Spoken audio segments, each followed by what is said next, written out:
Today, Biden and his administration stumble and fall both literally and figuratively. We've got a lot coming up for you this Friday, and it starts right now.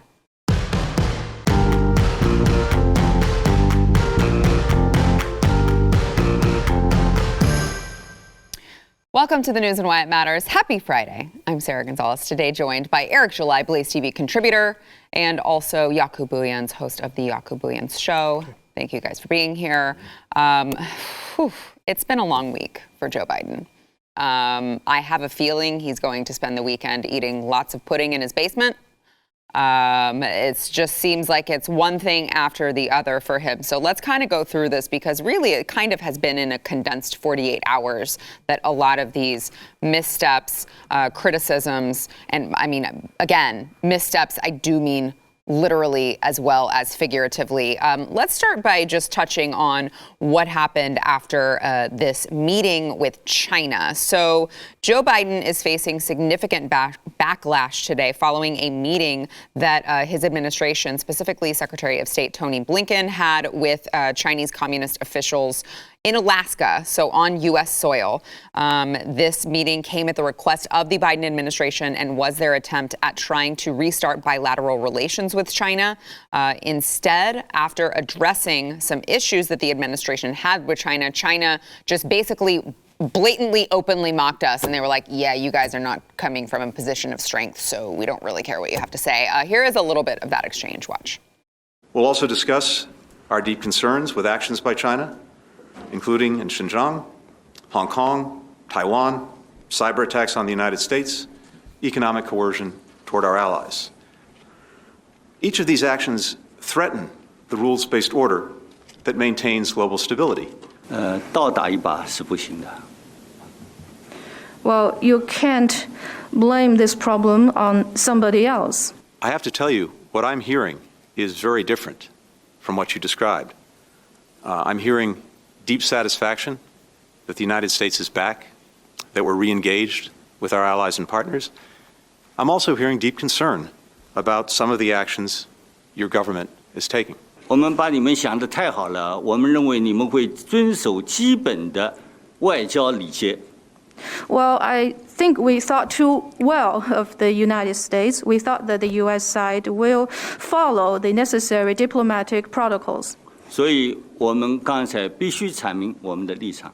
So for China, it was necessary that we make our position clear. 我现在讲一句，你们没有资格在中国的面前说你们从实力的地位出发同中国谈话。 So let me say here that in front of the Chinese side, the United States does not have the qualification to say that it wants to speak to China from a position of strength. Ooh. That's got to be embarrassing for Joe Biden as well as Tony Blinken. By the way, I don't know if you noticed, he brought with him an aide with purple hair. And the reports now today are that the Biden administration was furious that he brought an aide with purple hair to this meeting, of course, because it was, it sets them up for more jokes, more mocking from the Chinese Communist Party. Gosh, who could have called that China would see us in a position of weakness if Joe Biden were elected president? I think what you're seeing here is, and it's regardless of or less about who is president. I think that's part of it. But a lot of it has to do with, I think, just American culture in general over the last years. It's not just with the advocacy of social justice, but I think with the connectivity that we now have of social media. Mm-hmm. I think it's gotten to a lot of these people's heads, including leaders and politicians, or leaders, I use that loosely, and politicians, where they think how we view things here and how we interact is how the rest of the world, and that's the way the other people, especially when you consider other superpowers, how they see it. And it's simply not. And that's really, it's eye-opening, and it has to be, and it should be, for everybody to see that. Like, they don't look at the U.S. government like we look at the U.S. government, or like we look at America in general. Mm-hmm. That's a very powerful statement when you up and tell someone, and it's not like from afar. He's on their own soil. Face. Yeah. Like, yeah, not only that, on our he land. went to Alaska and he told them to you, you ain't even in a position to talk from a position of strength. Like, that's a powerful thing. I looked at it when I first initially saw it, I was like, ballsy. But in the same respects, it has to. I'm looking at it like I'm hoping everybody else is also seeing this, people within this country. Not about if we're trying to incite a war or anything with China. No, it's about maybe this stuff that we look at on a daily basis isn't necessarily real life. Maybe there's a broader context that we need to look at that, specifically when we talk about international relationships, and it's not as pretty and put in a bow as we'd like to think that it is, especially when dealing with China. And that's what that particular instance showed you, that they don't, and you may think getting purple-haired weirdos in these positions of power is something that may be beneficial. But when it comes to actually influencing people, specifically in the international stage, not so much. Yeah. What we're seeing here is this is a mirror that's being held up by China, and I'm not a fan of China, Right. but this is a moment. This is a wake-up call for Americans, right? Where they're holding a mirror up and saying, "You've put yourself, America, in a cultural bubble, right? Yeah, and you're good point. short-sighted." And you die on heels that you shouldn't die on, and we focus on big picture, long term. Now, yes, they're communist, but they are big picture, long term. This is the same country that said you will only have one child. That kind of dominance we never want to have here. But this is a mirror showing we take the freedoms we have in this country for granted, and we actually turn on one another, and we bring these conversations in that really should be side conversations. Bigger picture, move the nation forward, unite the nation, move the country forward. So for that matter, this time, this is round one to China. Absolutely. Oh, yeah. Biden Yeah, should be embarrassed. This is a misrepresentation of our military, because trust me, he's speaking from a power perspective. He's speaking from a nation versus nation. He's not speaking at a Joe Biden level. They don't That's what I'm saying. It's bigger respect than Joe him. Biden. Yeah. This is we are going to be the new superpower, because you don't even come from a place of strength. This is economy, this is natural resources, Yes. this is military. That was a bold statement, and on U.S. soil. That's ballsy. Which was a bold statement in itself. Just right? having, And trust me, that guy who spoke goes back and he answers to leadership. If he so misstepped, they even wear the same suits when they go into meetings. I mean, if he so misstepped, he would be axed. And so for them to sit there and go, you bring an aide, you make a mockery of this meeting with us, you can't respect us enough to bring your best. You're going to come fight me as the champ, you bring your best. How am I going to respect you? When I sit on your soil and tell you I don't respect you. It's an embarrassment, ballsy, man. and it's a misrepresentation. The administration is misrepresenting our people, but America has to break this cultural bubble we're in, because the rest of the world does not do That's life true. the way we're doing it. all good points.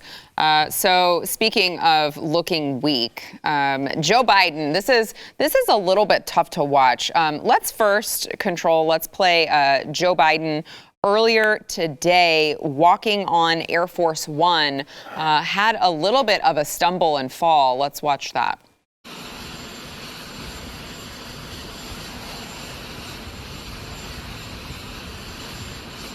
Oh, just keeps going.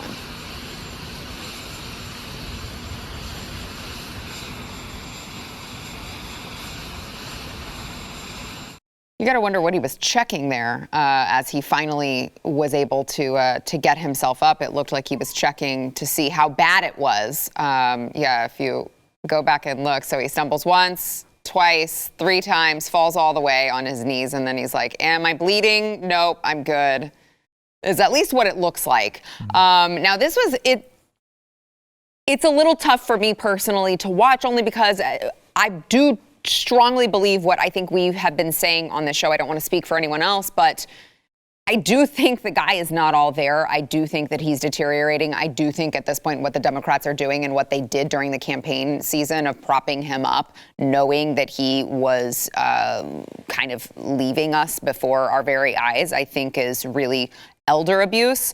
But, you got to wonder how bad it's getting, because not only did that just happen this morning, we also had President Biden, not the first time, calling Kamala Harris, of course, his vice president, calling her President Harris. Watch. Now, when President Harris and I took a virtual tour of a vaccination center in Arizona not long ago. I mean, I get it. Like, people have gaffes. I know. I'm sure you guys are going to blame it on his stutter out there. Those on the left, everything he does, they're like, well, did you know he has a stutter, you rude ableist person? Like, okay, well, it wasn't a stutter when he called Kamala President Harris. It wasn't a stutter when he fell.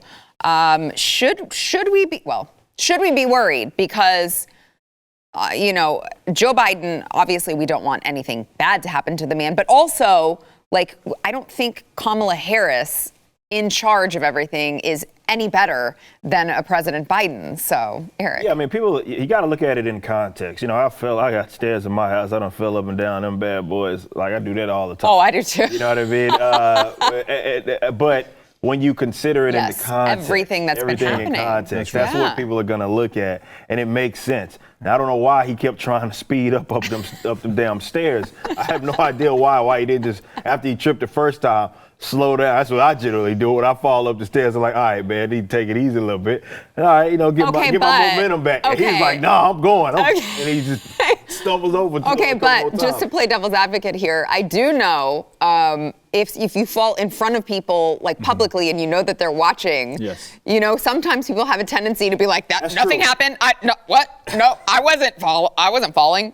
Everything's fine. Yeah. And I wonder if that's what was going through his head. Because he can't be as oblivious as we may think he is in general. We can't think that he's oblivious to the point to where he doesn't know that the eyes are certainly on him. I think that's why they're looking down. I think it was less about checking if he was bleeding and the embarrassment. All right, I'll be looking, see, something else had to cause me to fall. It wasn't just me just tripping. No, something else was on my leg. Maybe the demons came from the stairs and grabbed me or something like that. Kamala oiled that bad boy up. Yeah, he's like, oh, no, it had to have been something else. But no, looking at it in context, that's what we're going to look at. And when you consider that, in addition to the other gaffes, like, yes, you got to take his age and everything into consideration. And then because he's been in the public eye for so long, we have a direct compare and contrast, which I don't think a lot of people seem to want to point out. Yes, obviously you're not the same person you are when you're younger versus when you're older, but when it comes to like mental state and capacity, he's been in the public eye for a very long time. You could go watch his, like, this ain't the same man. Mm-hmm. This is not the same guy that we're dealing with. So it makes sense for people considering that his age, and not everybody's like that. I don't know if you guys watch The Great Thomas Sowell. He's as sharp as I don't know what, and he's like 90 years old, So not everybody is like that. But of course, when you get up there in age, for those of us that have parents and grandparents, we know that we expect that. And I don't think it's irrational, and this is what gets me with the Democrats and a lot of these leftists, when that's being pointed out, or rather that being a concern, they act like, no, it's just you're crazy, or you're being an ableist or something nutty like that, as if it's gaslighting, as if we don't see what's going on here. Also, Yaku, even, not only are they doing that, but that's after President Trump walks down a slippery ramp because it was raining and he's wearing leather soles, and you get headlines from the New York Times like, Trump's halting walk down ramp raises new health questions. Exactly. And then they point out, of course, how old he is. They said the president also appeared to have trouble raising a glass of water to his mouth during a speech at West Point a day before he turned 74. The oldest a president has been in his first term. Yeah. So and here you come. So it's that whole thing of, look, you fire those kind of shots, then when the table turns, that funny thing in life, the table, just that pendulum swings back, don't it? That lazy Susan on the table, it just turns and it comes. Here we are. No, of course we don't celebrate it when people fall. Some people might. We all fall. Yeah. It's a natural human condition that when people are watching, you go, I'm going to fix it to speed up. He's always trying to run, though. Yeah, but he's always trying to run. Yeah, he goes out his way to just jog for no reason. They commented on it, too. He's walking 3 feet to the podium and he's running. You're like, okay, we get it. You're trying to look like you're spry. Yeah. I look at that situation with context, taking all things into consideration, the hypocrisy, the attack how many times did they play President Trump's just careful walk down the ramp with leather shoes, etc. I look at that a little differently. I look at it from this perspective. It just reiterates to me again, where he thinks he's at, not just physically, but emotionally, cognitively, and what is reality is not connecting. I think, yes, he probably was checking his shin. He probably took a nice bang on his shin. But I also do think in that moment he thought, why aren't my legs working the way I think they're working? There's a disconnect. There is a Are these damn things still attached or what? No, but I mean this seriously. There's neurons that have to fire. Yeah. So when I move my finger, the message goes. The message can be delayed. Yeah. There's delay. Yeah. There's delay. It's not a oopsie, President Harris. That's not a stutter. Right. We've seen this. There's a misfire, and that's not his fault. This is why I will say it's abuse. It's to your point, not everybody goes through that, but some do. Yeah. And so if you're his team, you go, President Biden, you're walking up the stairs and hold the rail. Help the man. They don't. Yeah. They're not helping this guy. It's almost like they go, oh, we're going to have a mishap tomorrow again. To me, it feels like a setup. It's like they're setting him up 6 months in. They go, sorry, you're not fit. Come, President Harris. Well, I take over. wonder if part of it too, though, is that they may be like, well, you also don't want to rush to his aid because then it would be like quietly wrong. admitting that something was wrong, and so they probably were kind of frozen. Like, do we wait and see if he sorts this out, or do we go help him? I don't know. It's tough to say. But just one more thing on that before we have to go to break. Let's play, because I do think that it's important to remember. Democrats have set a lot of rules. They have set the standard for the past 4 years, and I think that it's important that we hold them to their own standards, specifically Joe Biden, who made it a point to tell us that the way you walk and whether or not you stumble is, in fact, a qualification for whether or not you should be president. Listen to a flashback of Joe Biden. Look at how he steps and look how I step. Watch how I run up ramps and he stumbles down ramps, okay? Come on. My favorite part of that is the reporter in the background laughing.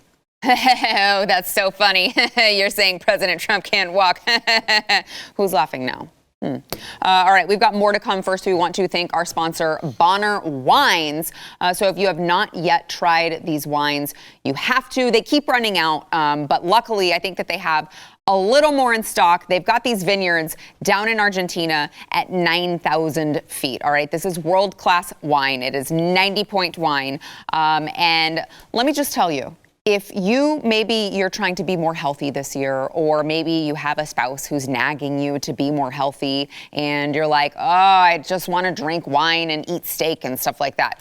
Well, let me tell you, not only does this wine taste incredible, it's got notes of blackberry, dark cherry, leather, smoke. By the way, they go great with steak. They are also way healthier than your average wine. It's got less sugar, it's got less additives, it's got less chemicals, and it's got way more resveratrol, which is really, really good. It boosts, it helps you live longer.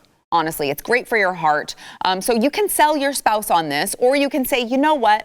I'm going to be healthy and I'm going to drink some Bonner wine.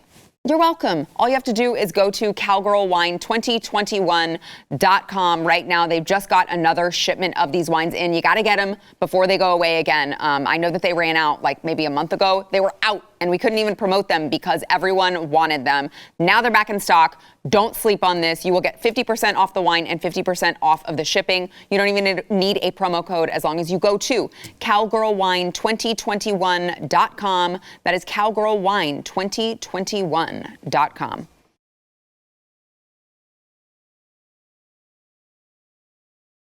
Representative Linda Sanchez of California yesterday said that she doesn't think that journalists should be granted access to federal facilities where migrant children are being held near the southern border. Now, of course, this comes after a huge debacle within the Biden administration, them constantly saying, encouraging immigrants to come over, promising amnesty for millions of illegal immigrants, and then wondering how they got to have a crisis on the border with an influx of people coming in.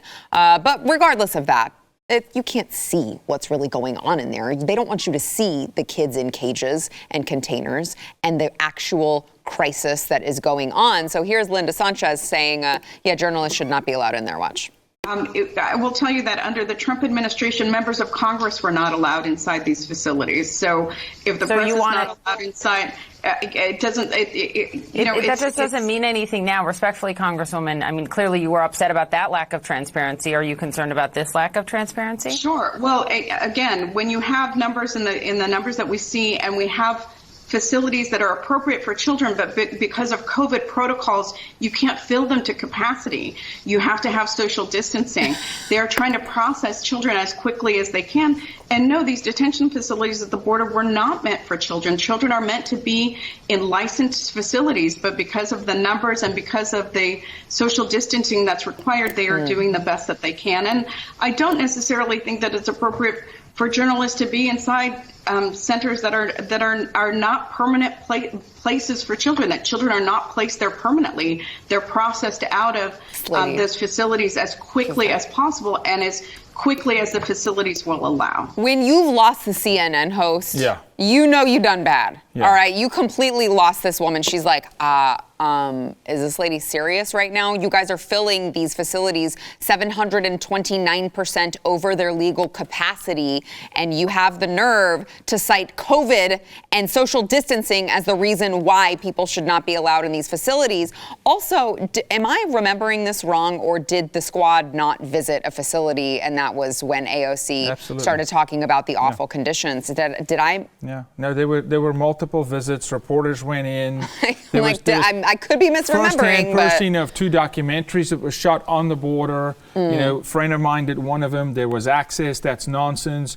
Cruz, Marsha Blackburn, multiple of them.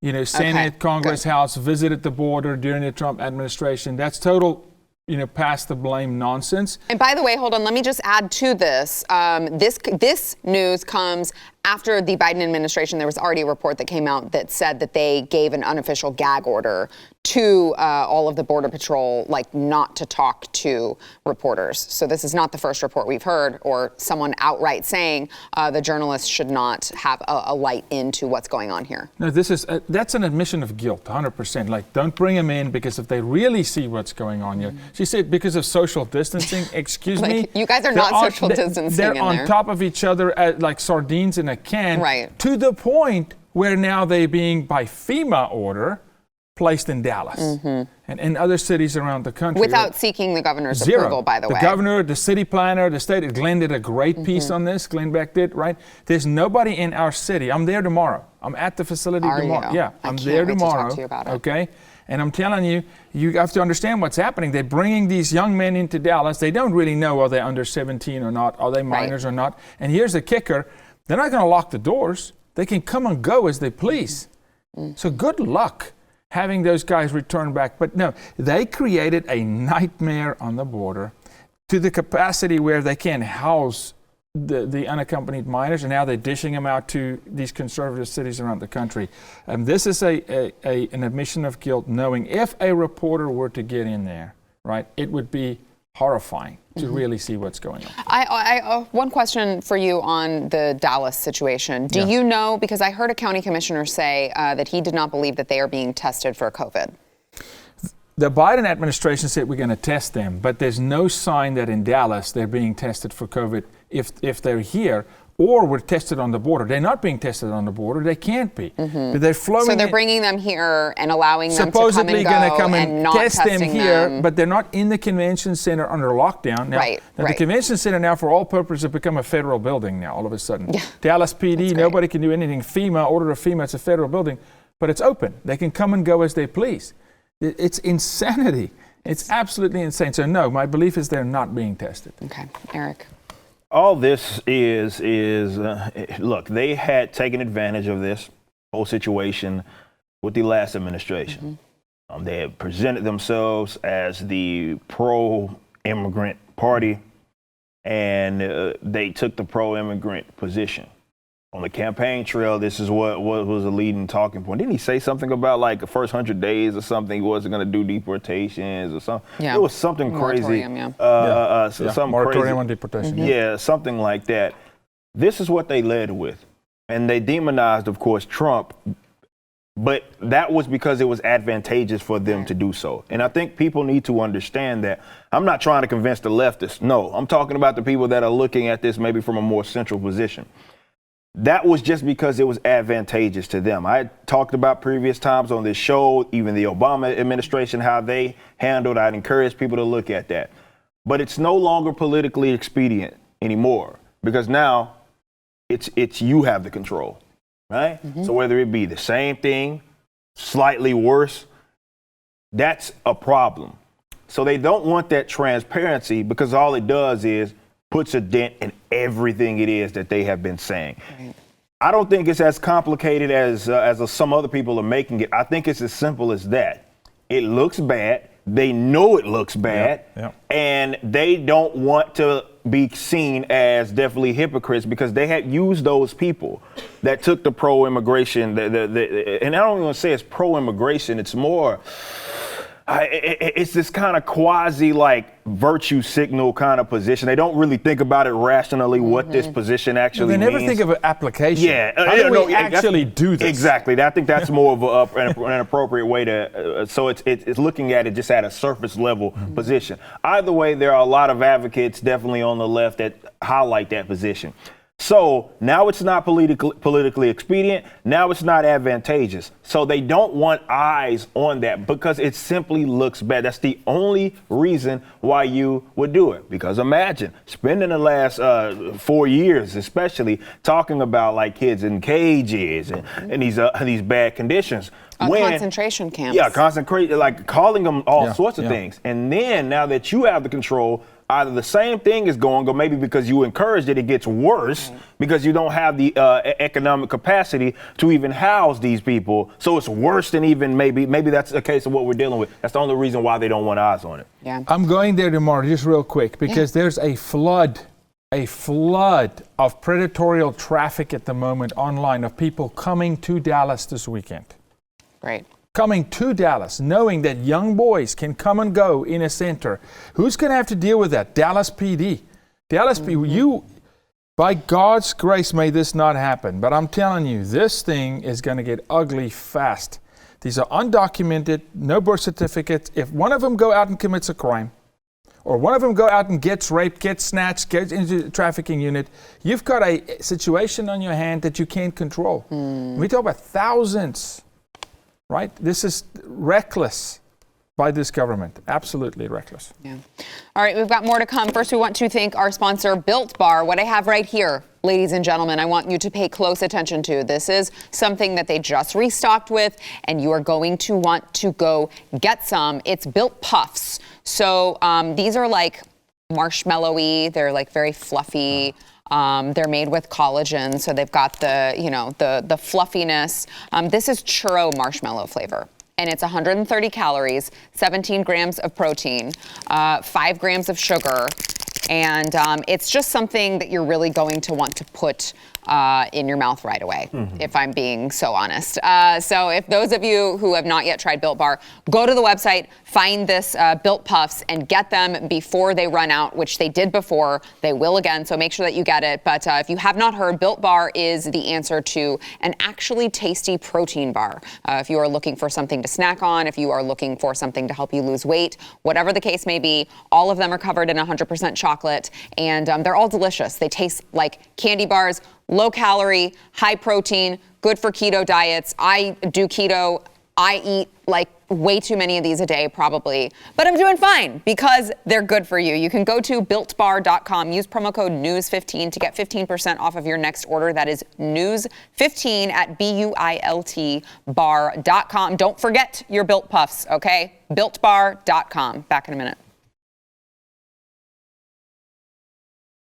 White House Press Secretary Jen Psaki is defending today the administration's policy on marijuana use by employees after a report surfaced that said that dozens of young staffers were suspended or asked to resign because of past use of the drug. Again, that's past use of the drug. Psaki wrote in a series of tweets that only 5 people who had started working at the White House had lost their jobs because of the administration's policy on past marijuana use. She said, we announced a few weeks ago that the White House had worked with the security service to update the policies to ensure that past marijuana use wouldn't automatically disqualify staff from serving in the White House.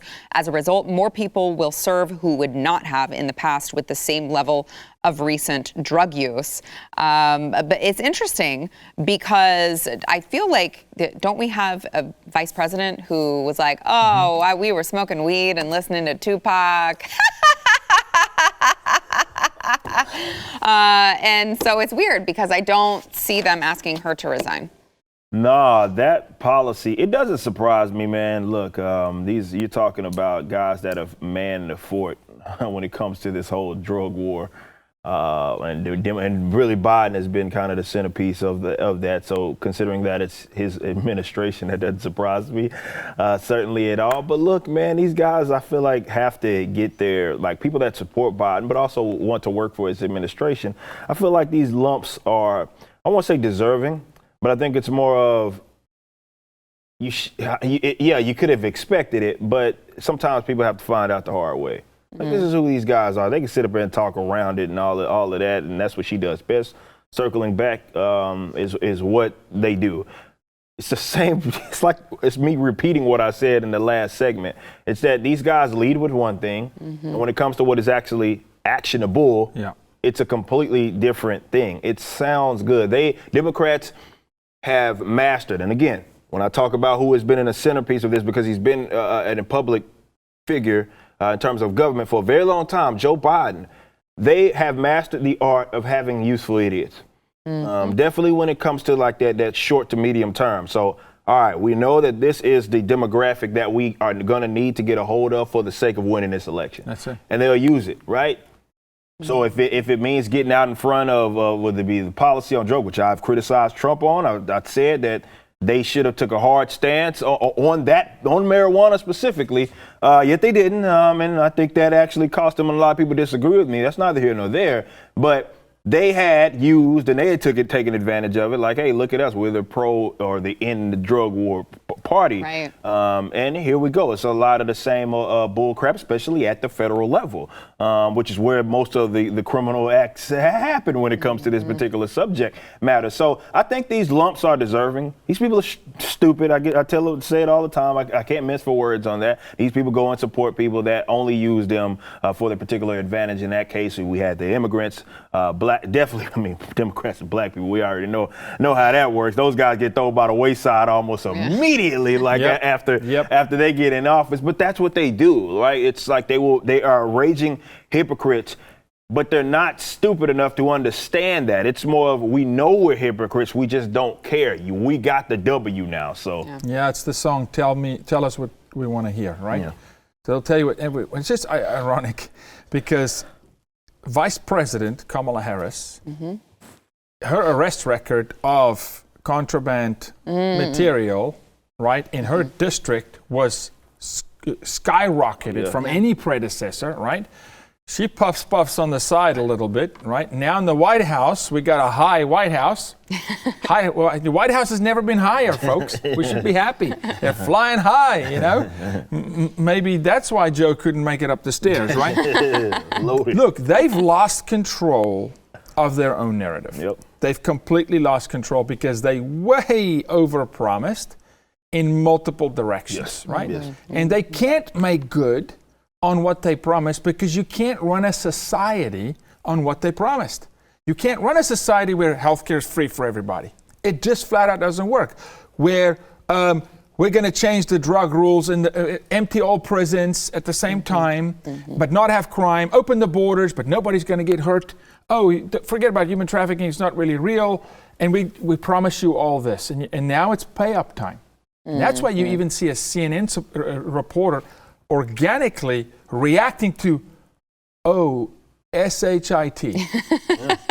What did we do here? How do we pivot now? There's no pivot. You've gone and broken it all. Yeah, well, I mean, I would love to get in the minds of these people because I feel like ever since, what was it, a couple days after Joe Biden took office, and we were already talking about the level of Biden regret.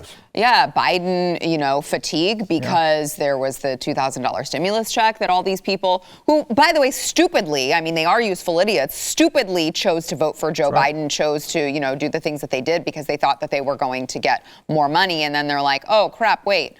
And then the people who lost their jobs on the Keystone XL pipeline. I mean, this was days after he was inaugurated, and we were already talking about all of the people that he had made mad. It just keeps getting more and more and more. It feels like he's been president for a year. We only 2 months in, baby. It really does. Just not getting started. That's what people need to understand. This just not getting started. If he already done threw y'all under the bus, he's went back on promises, and 2 months in, oh man, y'all guys in for a rude awakening by even 6 months, half a year. Within 60 days, we went from heavyweight champ of the world to you don't even have enough firepower to be in the ring with me, says China. I mean, we've fallen far quick. Whew, it's going to be a long,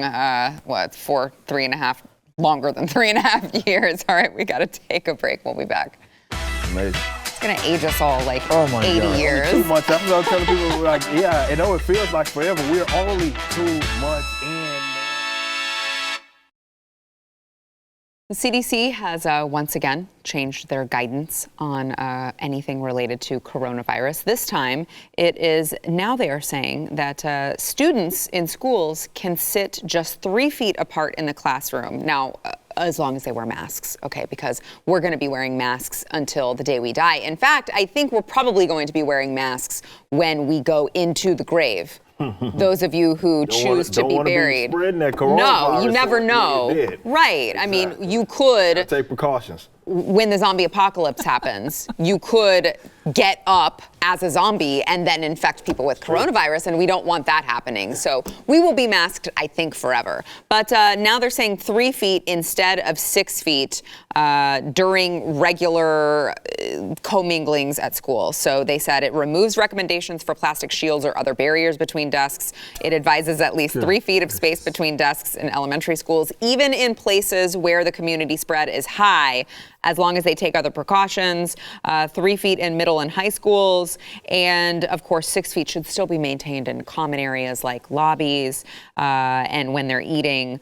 And, if there's people talking, singing, choir practice, you should still maintain the 6 feet. They're very slowly inching back into, oh crap, we were wrong, and we have to revise this. Because, by the way, don't know if you guys know this, but in the UK, they've always said 3 feet. It's around 3 feet. They said, what, a meter?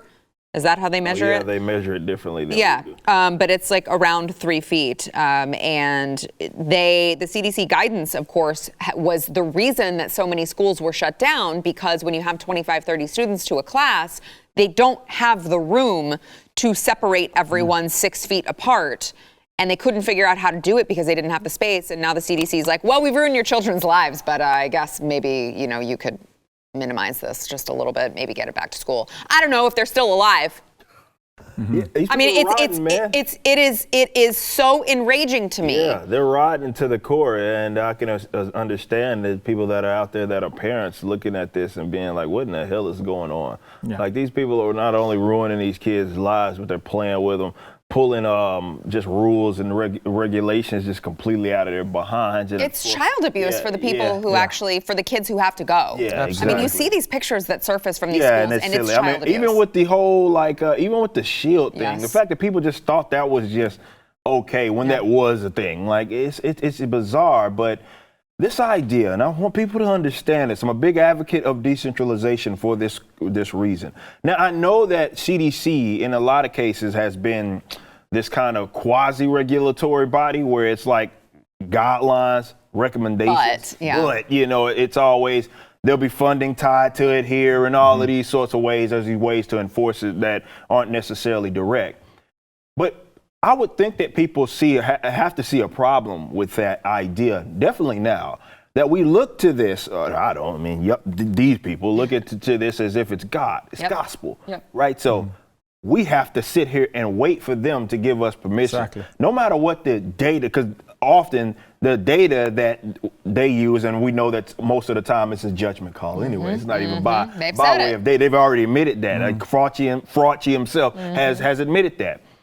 But we look at that, I would imagine that America has to see this now, the ones that are rational, not the ones that have this like religious cling to the state, as okay, maybe it's a problem that we have entrusted all of these people, not all of these people, just this one body, the CDC, to allow the entire, it sounds crazy, the entire country, they set guidelines for, and to say, okay, well, this is how, or now this is appropriate. Right. In terms of how you can mingle as children. Never mind, the data hasn't even shown that these people are spreading it and what have you. The goalposts keep shifting. They'll go back on it, be hypocritical in terms of the policies yesterday. They'll change it on the next day. There's a problem. There's a fundamental issue with that. And people have to abandon this moronic idea on a serious note that just because it comes from an authorized federal government body does not mean that it's gospel. It doesn't mean that it's just, and it certainly doesn't mean that it's righteous. Yeah. There are experts in this field that do not work for the government, okay, that have just as much experience as these people that have been saying, you wouldn't know they exist. It's not like they're going to highlight them. Right. That have been saying this is insane since March. Yeah. And they've been shunned and they've been frowned upon. Like, that has to get addressed, guys. Stop looking to them as if they are gospel. And I would say that not being part of the government group makes you more credible, Bingo. not less. Jaco. 100% more credible, more experienced, by the way. Fauci hasn't seen a patient in a doctor's office in 15 years, okay? Out of touch. Rand Paul, Fauci, questions him, right? And Fauci goes, well, you got to wear a mask after you're vaccinated. Double mask, Fauci, after you're vaccinated. Rand Paul goes, why? Why? There's not a single case. And he says variants, South Africa. He pulls up South Africa variants, 5 people, by the way. Which is very racist, I was told. Yeah, very racist. To say where it came from. Yeah, so not a single variance case in the U.S. and no variance death. So 100% virtue signaling, because there's 2 ways to get respect. It's through fear and indoctrination, right? Or it's mutual. It's earned, right? They can't earn respect. They use fear. COVID is a fear doctrine here. And I'm glad, but to speak on that, Rand Paul called it what it was, theater. And I'm glad he used that specific term. And then Fauci went, oh, here you go with the theater again. It He's is right. theater. It's all Hollywood. It's all Hollywood in the CDC. He's the spokesperson of the CDC. There's absolutely zero evidence, all right, for you to be wearing a mask right now, period. Never mind being vaccinated or having the antibodies like I personally do, because I just contracted it and dealt with it just the natural way. Right? Like just we saying, have been doing Natural forever. immunity. Golly, who would have thought? All right, we got to take a break. Back in a minute. Like it doesn't exist anymore. You can't. because the variants. And That's the new thing. Rand Paul was strong. All right, don't forget, if you have not yet gone to wherever you get your audio podcasts, subscribe, rate, and review The News and Why It Matters. It will help more people find the show so that they then can listen to it. And you also may see your review read live on air. We've got one today from Tommy. 1531. Thank God for this show. Every day I tune in to The News and Why It Matters. Thank you for all that y'all do. It is truly a blessing to see and hear from y'all. And I will continue to be a consistent listener while I eat my Built Bars. You guys are blowing up the podcast reviews with Built Bar recommendations. I love it. And Yaku is I mean, he's eating I'm eating it on the Built set. Puff. He really is. Built He's Bar. Oh my gosh, this is so Send me some. But in all seriousness, we really appreciate all of your support. By the way, make sure that you catch Young Ripa 59, Come on. also known as Eric July, on YouTube, on Odyssey, on Everything. Instagram. Website, Find him on yeah, Twitter. everything. He posts stuff on Twitter that's gonna, I just die laughing every time I read an Eric July And he tweet. can grow a beard. Yes, he can. Also, don't forget to check out Yaku Buyans on YouTube, on Instagram. Free space. Yes, free space as well. Make sure to Gotta get a view download on Free it in Space. the App Store. Okay.